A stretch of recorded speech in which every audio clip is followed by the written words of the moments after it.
আমি এখানে পুজো করতে বসে গেছি। তো আগে আমি ঠাকুরকে গঙ্গা জল আর দুধ দিয়ে অভিষেক করে নেব।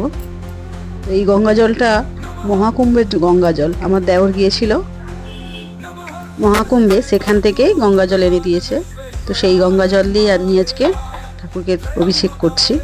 তো প্রথমে গঙ্গা জল আর দুধ দিয়ে ঠাকুরকে অভিষেক করে নেব। তো আমি যেভাবে জানি পুজো করতে সেভাবেই করছি। অনেকে অনেক রকমভাবেই করে, তো আমি যেভাবে শিখেছি আমি সেভাবেই করছি। আর এই শিবলিঙ্গটা আমাকে আমার শাশুড়ি মা বিয়ের পরেই দিয়েছিল। তো এই শিবলিঙ্গটা আমি তারপর থেকেই পুজো করছি। আর এই শিব ঠাকুরটা আমি কিনে এনেছি মেলা থেকে।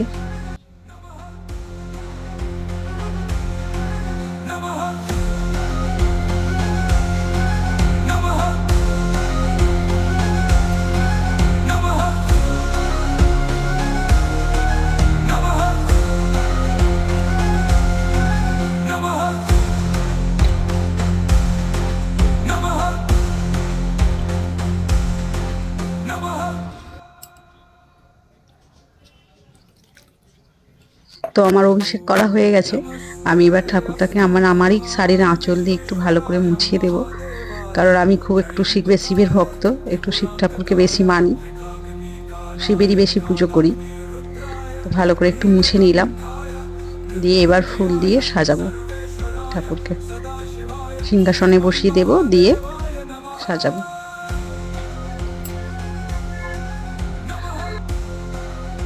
আমি যেই মালাটা গেঁথেছিলাম ঠাকুরকে পরিয়ে দিই। নিজে হাতে মালা গেঁথে ঠাকুরকে পরানোটা তার আনন্দটাই আলাদা। মালাটা পরানোর পর ঠাকুরটাকে কত সুন্দর লাগছে দেখুন ভোলানাথকে। একটা ছোট্ট মালা করেছিলাম শিবলিঙ্গের জন্য, ওটাও পরিয়ে দিয়েছি। এখানে একটু ধূপ দেখিয়ে নেব, ঠাকুরকে একটু চন্দন দিলাম,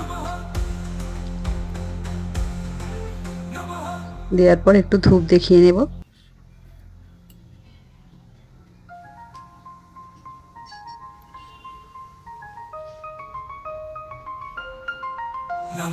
তারপর একটু কপুরদানিতে কপুর দিয়ে ঠাকুরকে একটু কপুর দিয়ে আরতি করে নিলাম। তো আমি যেভাবে জানি সেভাবেই করেছি। আপনারা কে কীভাবে পুজো করেন অবশ্যই একটু কমেন্টে বলবেন।